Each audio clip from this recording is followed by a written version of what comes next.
Hey everyone, welcome back to the Movie Fanatics. I'm Brayden, and today I'm going to be continuing my Sunday horror movie reviews and talking about Halloween 2018, of course, the direct sequel that came out just a few years back in 2018 that was a direct sequel to the original 1978 classic. And this movie tells the continued story of where particularly Laurie Strode is at 40 years later and how is she dealing with trauma. And this movie is so much fun to watch. It's such a blast. Everyone involved with this movie was so hyped to make this movie. It was a great slasher film. I saw it in theaters like a couple days after it came out with my dad, of course. And we both really liked this movie so much. And a big chunk of that, honestly, is Laurie Strode's character and how Jamie Lee Curtis is portraying her 40 years after the events of the original. If you guys don't know, this is a direct sequel to the original. It basically takes away everything except the very first movie. So basically, spoilers, I guess, for the original, but it came out over 40 years ago. At the end of that movie, of course, Dr. Loomis comes in, he shoots Michael. Michael falls off the balcony, and then he disappears. But in this timeline, basically, like 10 minutes later, a cop by the name of Deputy Frank Hawkins caught him. And we see him in this movie as well 40 years later, and basically that night he made the mistake of not killing Michael. And they get into that whole event more in Halloween Kills, which I might be talking about soon. Look forward to that. But, yeah, so basically it's 40 years later.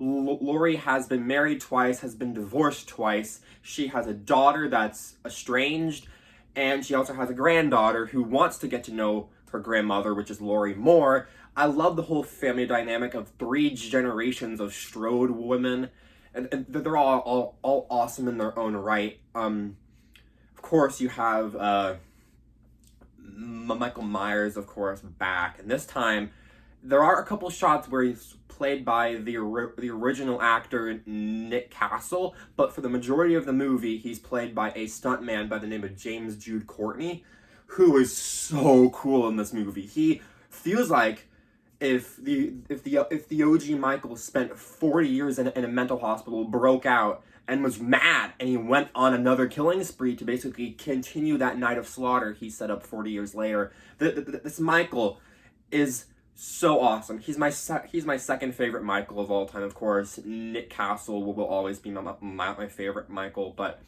James Jude Courtney fills it perfectly. He's mean, he's vicious, he's evil, and his physicality too, like the way he like throws himself into stunts is amazing. Just this whole cast of characters, even the teenagers are like actual characters. There's a great sequence with one of them. I'm not going to really spoil anything in this video, but there's a sequence with one of them with a motion light. Amazing suspense stuff. The score, again composed by John Carpenter, who of course directed the original Halloween.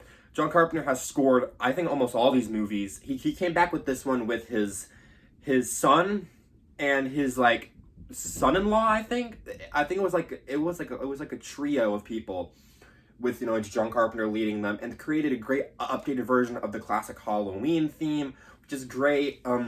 Just this movie's just a lot of fun to watch if you're a Halloween fan, if you're a Michael Myers fan, if you're a slasher fan. I think it's a great sequel to the original. I love how it picks up 40 years after those events of that night. They reference that night multiple times throughout this movie. Of course, Laurie and Michael are not siblings because that was in Halloween 2. Spoiler alert for Halloween 2, again, it came out almost 40 years ago. And they of course scrap everything. So in this timeline, Michael and Laurie are not related. And there's a doctor in this, a new doctor, Dr. Sartain, who's trying to get Michael and Laurie to meet again 40 years later. And there's a whole plot line about that, like about Michael and Laurie in Halloween Kills, which I'm not going to get into, but it's interesting how they like change that up, and it's not what you think. But taking that out aside, I don't want to spoil anything for this movie, but it's awesome. All these characters I really like.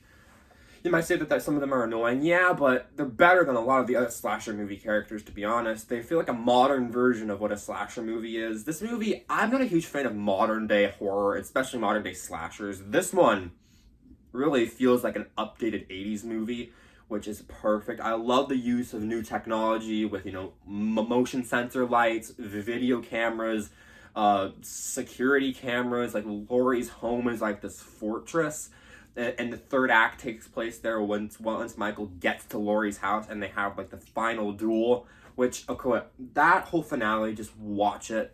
It's so cool. There's a lot of great moments. There's a lot of sequences in this movie that kind of pay homage to Halloween and Halloween 2 mostly. There's a couple sequences from like the other Halloween movies, but like I love the different like homages they make to like classic scenes that all of us fans of Halloween know and love. And just this movie felt like a love letter to Halloween. It felt like a love letter to the OG Halloween. It came out 40 years later. I'm glad they waited until 2018 to actually do this movie. There were talks after the kind of bad that was the Rob Zombie Halloweens. Not a huge fan at all. I can't watch like 10 minutes of those movies. Not my thing. If some of you guys like them, great. They're not my thing. But after those, people are like, what's going to happen now? Because he remade Halloween 1 and 2. They're completely different than the originals. And, of course, 40 years later, they were like, let's make a continuation of the original film. Do I wish they would have kept Halloween 2 in the continuity? Yes. And why? Spoilers for Halloween 2. Because Halloween 1 and 2 are basically the same night. Like, when you talk about Halloween and you count up the bodies or the kills or the people that Michael killed, it's basically one movie. But this movie retcons the second half of that night. So after he was shot off the balcony, he was caught. Which I like. I'm a huge fan of Halloween 2, obviously. I do have a poster. Wow, excuse me. Wow, I'm sorry, but... Well, allergies are bad here. But yes, I'm a huge fan of Halloween 2. But either way, this movie is awesome. Would I watch it when I watch... Of course, I know Halloween 2018 is not a movie I watch a lot. Only like around October. But again, that's not really a flaw. I can't really deep dive into this movie because it would be a spoiler. I did spoil Halloween 1 and 2, but those movies have been out for over 40 years. But anyway, Halloween 2018, through all of my rambling and my sneezing, apparently, sorry about that, I think Halloween 2 is a terrific ride. It's a fun slasher film. It brought Halloween into the new age while not feeling too new. It had that right blend. It had some great subtle dark humor in it, which it balances in Halloween Kills as well tremendously well. I think these new Halloween movies really balance that humor perfectly. All in all, Halloween 2018 is a fun slasher movie, great return to form, great return to the character of Michael and Laurie, and Halloween 2018 gets a B+. And that's it. That's my review of Halloween 2018. Thank you all so much for watching. Please make sure to hit that like button, hit that subscribe button, write comments below about your thoughts on Halloween 2018. And I'll see you next time. This is Brayden. Wow, this has been Brayden. Sorry, wow, my mind is other places at the moment. But this has been Brayden, me, yes, from the Movie Fanatics, signing off. Now, excuse me, I gotta go kill Michael Myers. Bye, guys.